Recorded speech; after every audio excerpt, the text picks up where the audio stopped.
23 तारखेला पक्षप्रवेशाची घोषणा आता दादांनी केलेली आहे. परंतु आता आमदार चिखलीकर साहेबांनी बोलले, परंतु आपण आपली प्रतिक्रिया काही व्यक्त केलेली नाही. काय कारण आहे?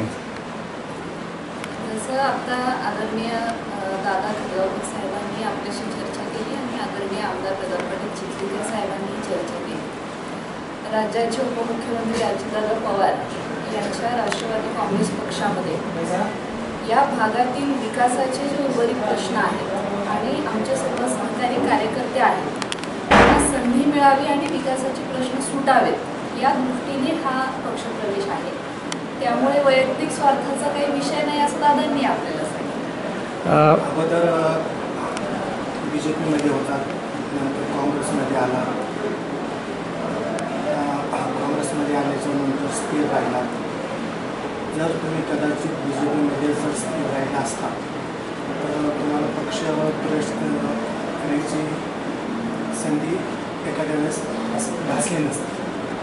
त्याबद्दल तुम्हाला मला वाटतं याचं दादांनी उत्तर दिलं की ज्या वेळेला आपल्या कार्यकर्त्यांच्या दृष्टीने आपल्याला जो निर्णय महत्त्वाचा असतो तो निर्णय आपल्याला घ्यावा लागतो आणि त्या राजकीय पार्श्वभूमीवर जे काही निर्णय झाले ते आम्ही घेतले आणि आजची जी पार्श्वभूमी आहे त्यावर तो पुढचा निर्णय आहे.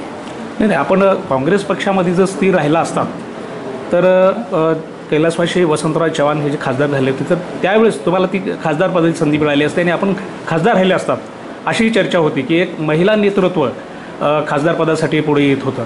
परंतु आपला पक्षप्रवेश झाल्यामुळे हे फार मोठं तुमचं राजकीय नुकसान झालं आहे असेही राजकीय वर्तुळामध्ये पडसाद उमटलेले होते. तर त्याबद्दल तुमचं काय सांगाल, काय मत त्या?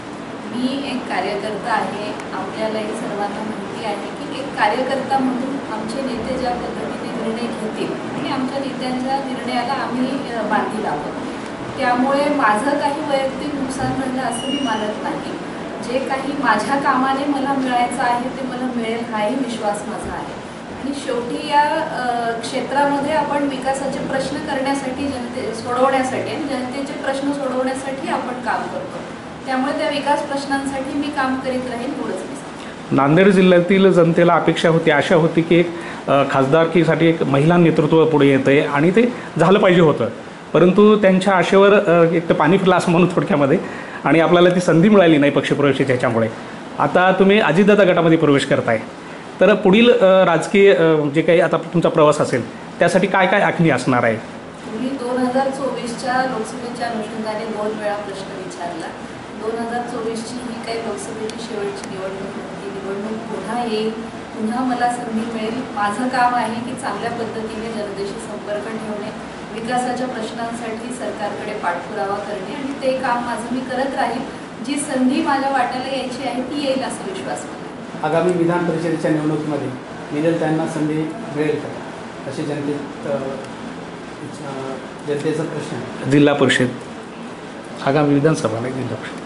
मला जसं मी पुन्हा म्हणाले की या निवडणुका या सर्व आदरणीय दादांनी कार्यकर्त्यांच्यासाठी हा निर्णय घेतलेला आहे. कार्यकर्त्यांच्या या निवडणुका आहेत आणि कार्यकर्त्यांसाठी जमिनीवर उतरून त्यांचा प्रचार करणे, आमच्या सहकाऱ्यांना सभागृहामध्ये पाठवणे यासाठी दादांनी जी जबाबदारी सोपवली ही जबाबदारी मी पार पाडली.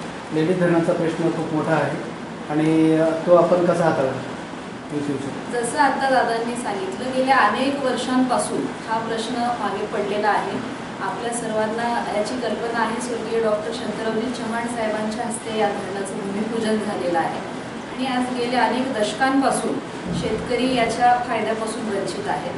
आणि ज्या पद्धतीने आदरणीय अजितदादा पवार यांनी 11 वेळा अर्थमंत्री म्हणून त्यांनी बजेट सादर केलेलं आहे. अतिशय चांगल्या पद्धतीचं आर्थिक नियोजन ते करतात आणि नांदेड जिल्ह्याच्या आणि देगलूर तालुक्याच्या फायद्यासाठी हा प्रश्न आहे.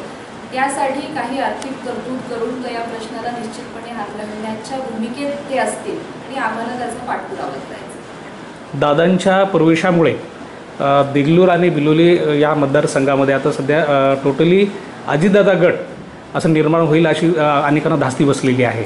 आता तो म्हणजे देगलूर आणि बिलोली तालुका हा अजितदादा गट होणार पूर्णतः ही एक धास्ती होणार आहे अशी चर्चा आहे.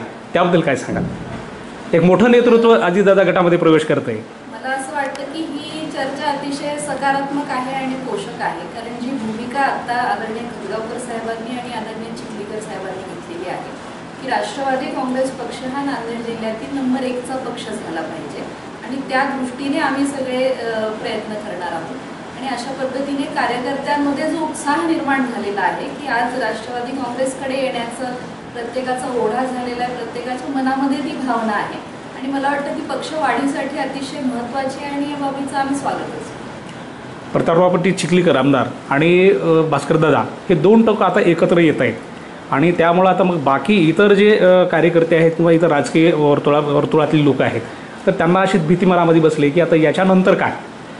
दादा म्हणजे एक राजकारणातले मुरुबी राजकीय नेता म्हणून त्यांच्याकडे पाहिलं जातं.